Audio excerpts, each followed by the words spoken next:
안녕하세요. 신앙과 신학, 신신 이야기숲 가이드 황수진입니다. 오늘 기독교 요리조리 시간에는 공룡은 언제 창조됐어요? 라는 제목으로 올바른 성경 이해에 대한 이야기를 함께 나누어 보려 합니다.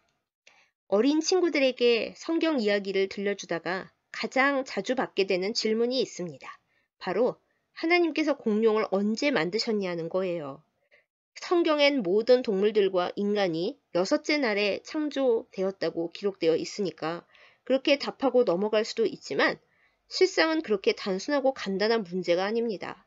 어린이들이 보는 공룡 그림책에는 모든 공룡이 종류별로 짠 하고 하루 만에 창조되었다고 나오지 않습니다.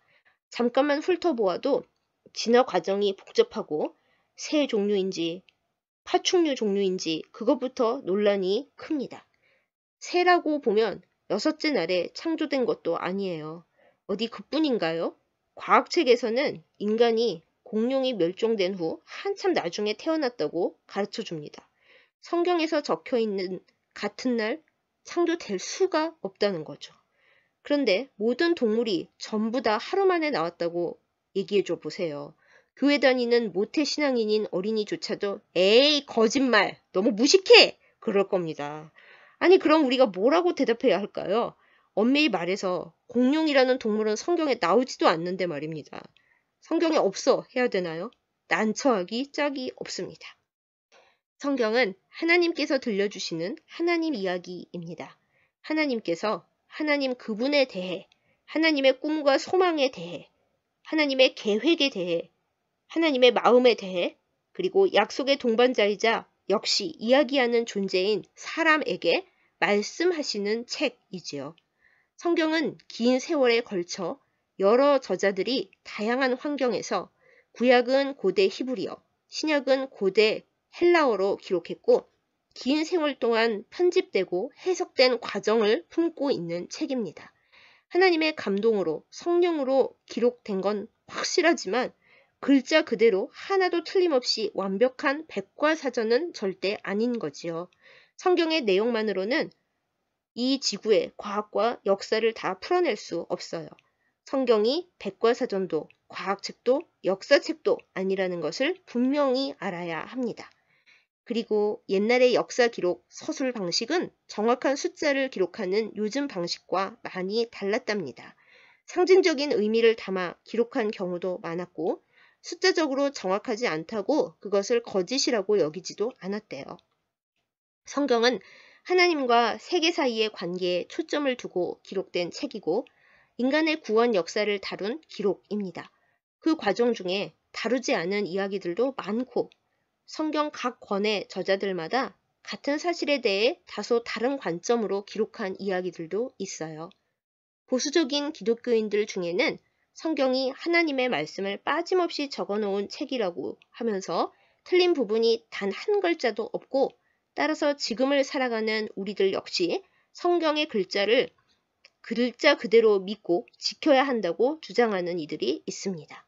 그런데 이 성경무오설을 고집하면 기독교는 사실상 과학 및 역사를 비롯해서 수많은 학문과 단절될 수밖에 없게 됩니다.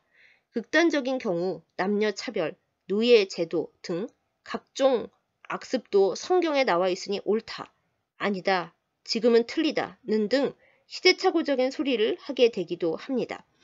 예를 하나 들어볼게요. 한때 유럽에서는 감자, 토마토, 커피가 성경에 나오지 않으니 악마의 식물이라고 여기고 안 먹었었답니다.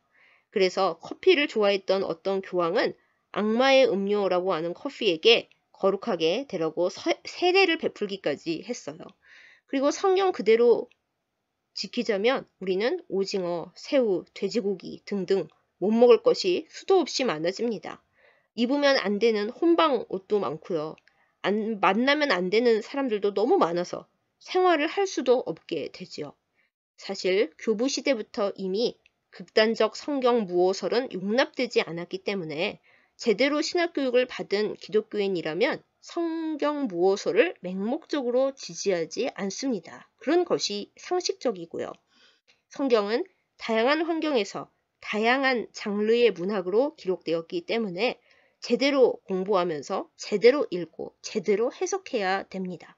그리고 인간의 모든 지식을 동원해서 평생을 공부한다 해도 여전히 그리고 영원히 인간의 능력으로 완벽하게 증명될 수 없는 신비를 품고 있는 책이 바로 성경입니다.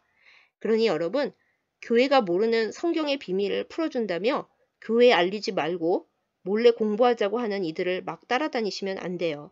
그건 우리의 지적 허영심을 부추겨서 전혀 성경적이지 않은 내용을 퍼뜨리려 하는 사이비 세력의 활동이거든요.